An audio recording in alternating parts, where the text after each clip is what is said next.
Hello friends, this is Komal Soni and welcome to my channel.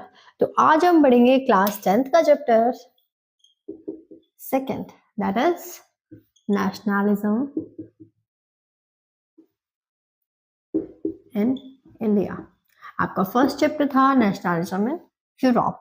तो Europe का हम बाद में जानेंगे, लेकिन आज हम पहले जानेंगे नेशनलिज्म इन इंडिया, ताकि आप ये समझ पाओ कि नेशनलिज्म इन इंडिया क्या है, जिससे आप यूरोप को रिलेट करके पहला चैप्टर अच्छे से पढ़ पाओ।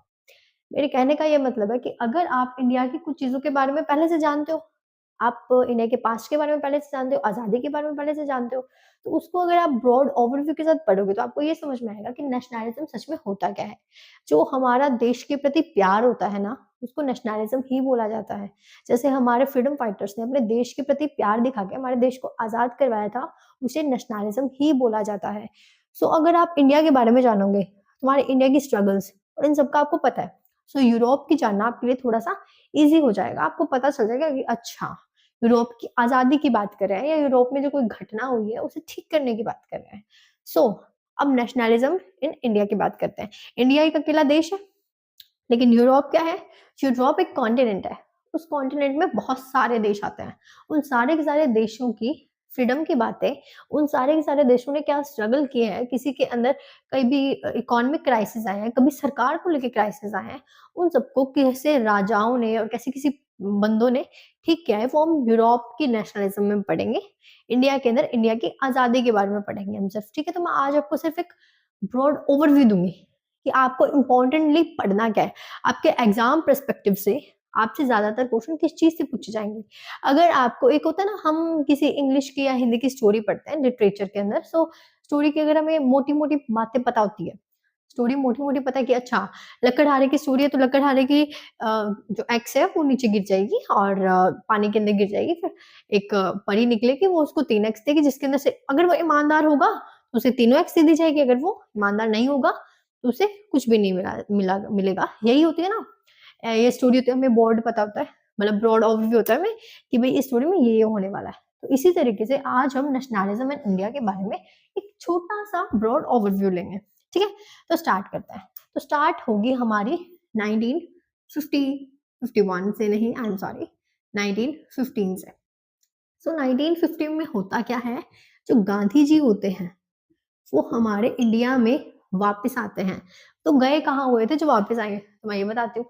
गांधी जी जब अपने स्कूल को कंप्लीट कर चुके थे, स्कूल पार कर चुके थे, तो उसके बाद में वो लॉ की पढ़ाई करने बाहर चले गए थे इंग्लैंड के अंदर। इंग्लैंड से पढ़ाई करके वो as a lawyer south Africa में आए थे। साउथ अफ्रीका में आके उन्होंने उनके साथ ये हुआ कि वहाँ के अंदर साउथ अफ्रीका में, वहाँ की स्टोरी बता रही हूँ मैं आपको, कि साउथ अफ्रीका में एक लॉ बनाया गया। साउथ अफ्रीका भी ब्रिटिशर्स का गुलाम था। जैसे हमारा इंडिया गुलाम है, वैसे ही ब्रिटिशर्स का गुलाम साउथ अफ्रीका भी था। तो साउथ अफ्रीका में आए गांधी जी, तो वहाँ उनको ये पता चला कि ब्रिटिशर्स के, भई यहाँ पे भी गुलाम है ब्रिटिशर्स के सारे लोग। सो वहाँ पे एक ब्रिटिशर्स ने कानून बना रखा था कि कोई भी औरत अगर हम वो दिखती है, मान लो किसी भी, पहले राजा होता था ना कि भई कोई भी सुंदर औरत दिखी उससे शादी कर लेते थे, उसे अपने महल में बुला लेते थे। सेम वैसे ही उन्होंने कुछ कानून बनाया ब्रिटिशर्स ने कि कोई भी औरत दिखेगी तो हम इसी तरीके से उनके साथ सलूक करेंगे। सो वहाँ के लोगों को ये पसंद नहीं आया। पसंद तो नहीं आया तब, लेकिन किसी ने इस कानून के खिलाफ कोई आवाज़ नहीं उठाई। फिर गांधी जी ने उन्हें समझाया और फिर सबने मिलके आवाज़ उठानी शुरू की। तो साउथ अफ्रीका में ये मूवमेंट गांधी जी ने चलाया था। चलाए जाने के बाद जो मूवमेंट के अंदर पार्टिसिपेट कर रहे थे, जो खिलाफ बोल रहे थे, उन सबको जेल में बंद कर दिया गया कि भी सारे जेल में जाएँगे। और फिर वहाँ के लोगों को, मतलब वहाँ की जो अथॉरिटी थी, जो ब्रिटिशर्स थे, उनको ये पता चला कि सब कुछ गांधी की वजह से हो रहा है। मिस्टर गांधी जो हैं, वो ही इसके सारे ज़िम्मेदार हैं। सो गांधी जी को बुलाया गया और ये बताया गया कि भई आप एक अटॉर्नी हो, attorney means to say that lawyer, कि आप एक अटॉर्नी हो, आपका हम सम्मान करते हैं और आप अपने सूट समेत इंडिया वापस चले जाओ। अगर आप इंडिया वापस चले जाओगे, so then we reveal our all laws, कि हम हमारे लॉज को रिवील कर देंगे, हम बता देंगे कि हमारे असली लॉज क्या हैं और हम जो लॉ, जिस लॉज की वजह से, जिस कानूनों की वजह से आपको परेशानी झेलनी पड़ी है या फिर साउथ अफ्रीका के किसी लोगों को परेशानी झेलनी पड़ी है, हम उसको बंद कर देंगे, लॉज को खत्म कर देंगे, if you will go to India. Okay, अगर इंडिया में वापस आ जाते हैं गांधी तो ये सब कुछ हो जाएगा। इस वजह से इंडिया वापस आए गांधी जी 1915 के अंदर। 1915 में आते ही गांधी जी को यहाँ पे भी प्रॉब्लम्स को देखना पड़ा कि हमारे यहाँ भी बहुत सारी प्रॉब्लम्स है। तो देखो तीन वो satyagraha means to say that a movement. 1916 और 1917 का जो टाइम था इसमें इन्होंने 3 मूवमेंट चलाए थे। और ये हद से मतलब ये होता है, it's an important movement, the 3 movements are important because of the 3 movements Gandhi ji become a rise in their fame. क्योंकि गांधी जी का फेम इन तीनों मूवमेंट से काफी बढ़ गया था। ये तीनों मूवमेंट्स कौन से थे? तो एक मूवमेंट था जो खेड़ा था, खेड़ा आंदोलन जिसे बोलते हैं, खेड़ा मूवमेंट जिसे बोलते हैं, गुजरात में हुआ था। The next is Ahmedabad, Gujarat में हुआ था। And then next is Champaran, जो बिहार में हुआ था। चंपारण की स्टोरी कुछ ऐसी थी कि जो वहाँ के विलेजर्स थे, जो फार्मर्स थे, उनको जबरदस्ती नील की खेती करवाई जाती थी, द फार्मिंग ऑफ इंडिगो। या you said it right, you heard it right, the farming of Indigo. Indigo की फार्मिंग में क्या होता है कि नील की खेती की जाती है। नील की खेती से जमीन बंजर बन जाती है, land become totally barren, so that दूसरी फसल उसके ऊपर उगाना थोड़ा मुश्किल हो जाता है कि भाई बैरन लैंड के ऊपर दूसरी फसल उग नहीं सकती। इस वजह से वहां के लोगों ने ब्रिटिशर्स को बोला कि दूसरी फसल नहीं उग पाएगी तो हम नील की खेती नहीं करेंगे। और ब्रिटिशर्स माने नहीं क्योंकि उन्हें नील चाहिए थी।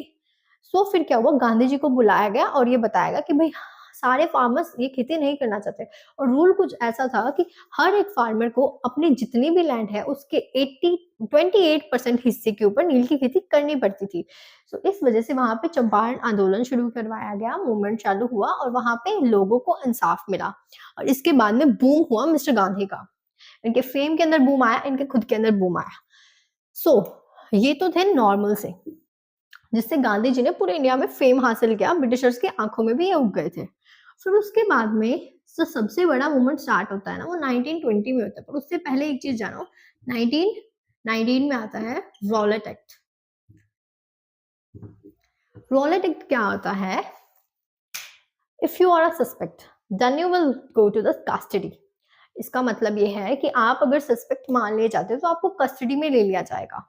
ठीक है, यानी आपको कस्टडी जेल की तरह मान के चलो कि आपको अगर सस्पेक्ट मान लिया जाता है कि अगर आप शक के दायरे में भी आ गए, दायरे में भी आ गए, आई एम सॉरी, कि अगर ब्रिटिशर्स को आप पे शक भी हो गया कि इंग्लैंड के वासी जो अंग्रेज आए हुए हैं उनको अगर आपके ऊपर शक भी हो गया कि आप अंग्रेजों के खिलाफ हो या फिर आप कुछ गलत कर रहे हो, तो आपको सिंपली कस्टडी में ले लिया जाएगा पुलिस की और जेल भी आपको हो सकती है। सो ये एक्ट था। इसमें अब ब्रिटिशर्स को किसी को भी शक कर ले, जानबूझ के शक कर ले, कुछ भी हो जाए। सो इस वजह से इस एक्ट को हटाने के लिए गांधी जी ने अपना काम शुरू किया। तो देखो रॉलेट एक्ट 21 मार्च को आया था। गांधी जी के शुरू करने से पहले, गांधी जी के लॉज और कानून मूवमेंट शुरू करने से पहले क्या हुआ कि 13 अप्रैल 1919 को जलियांवाला बाग के अंदर, जलियांवाला बाग एक जगह का नाम है, एक बाग है पंजाब के अंदर अमृतसर में।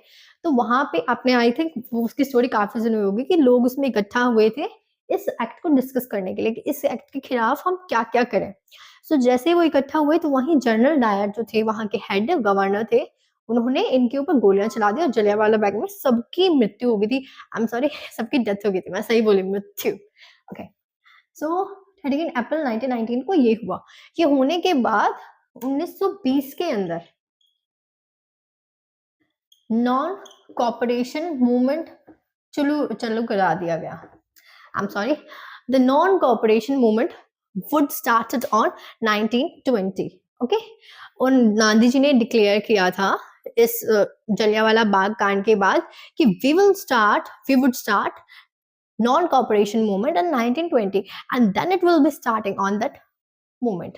Okay, so इसकी स्टार्टिंग हो गई थी 1920 के अंदर और ये अच्छे से चला। देन हुआ ये कि जैसे ही 1922 आया, उसके अंदर चोरा चोरी नाम से जगह है बिहार के अंदर, बिहार यूपी के एरिया के अंदर, आई थॉट यूपी में है वो चोरा चोरी। सो चोरा चोरी के अंदर हुआ ये कि वहां के लोग ज्यादा भड़क गए, इंडियन लोग ज्यादा भड़क गए। उन्होंने क्या किया, एक पुलिस स्टेशन में आग लगा दी, चोरा चोरी के पुलिस स्टेशन के अंदर।